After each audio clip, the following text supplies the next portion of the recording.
Now let's look at Italy, where they just concluded the Mafia trial of the century. More than 200 people with links to the mob were convicted. Their crimes, the classics: extortion, bribery, drug trafficking and murder.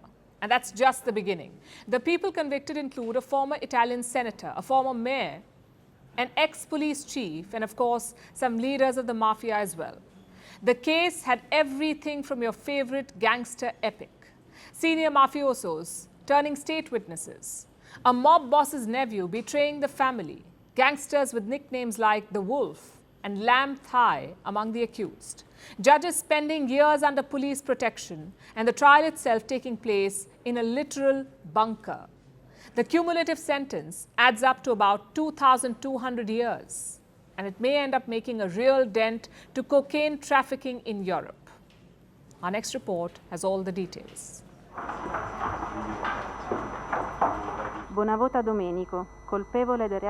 Pitelli Giancarlo is judged guilty of the crimes ascribed to him under chapters A bis, A bis 1, A bis 4. He is convicted to 11 years in prison. Yesterday, a 70-year-old former Italian senator was sentenced to 11 years in prison. He wasn't alone. He was one of over 200 people who are facing prison sentences. Their crime? Being a part of or associated with the Italian Mafia.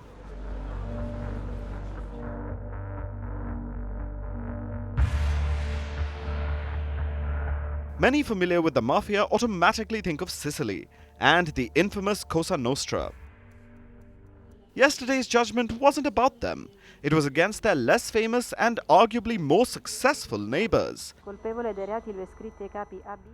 The Mafia from Calabria, the Ndrangheta. Over 150 crime families or clans make up the Ndrangheta. Together, they control about 80% of Europe's cocaine market. Their annual turnover is estimated at about $60 billion. And they have operations ranging from South America to Australia.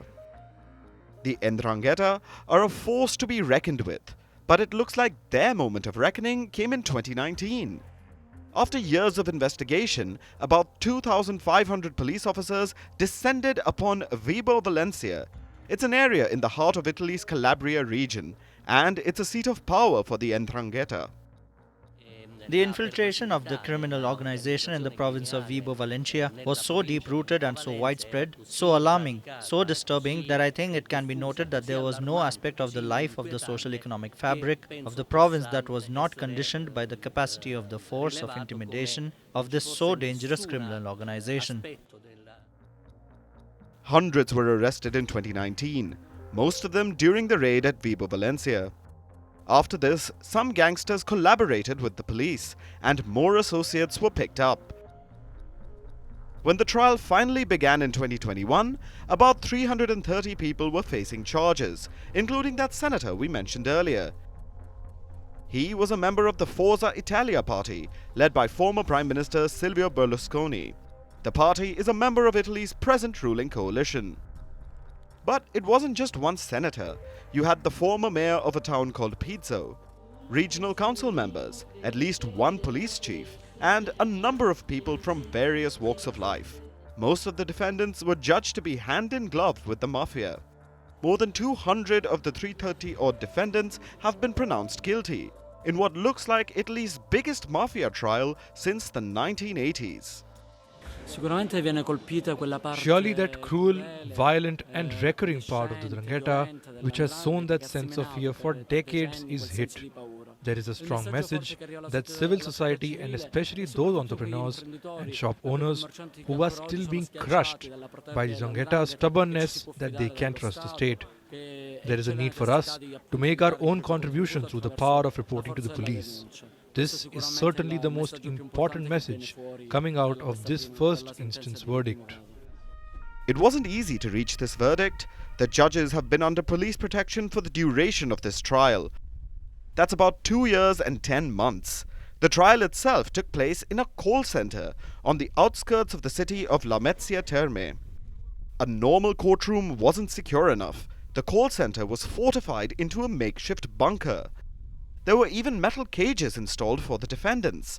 After all, it's dangerous to take the stand in a mafia trial. Then, there wasn't enough proof to find all 330 suspects guilty. About 100 had to be acquitted.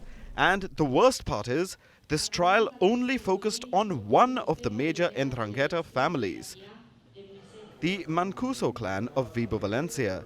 They are one of the most powerful in the Ndrangheta, but they aren't the only ones. The other top bosses are yet to face justice. Despite this, the trial was a historic first step. A massive blow to the Ndrangheta.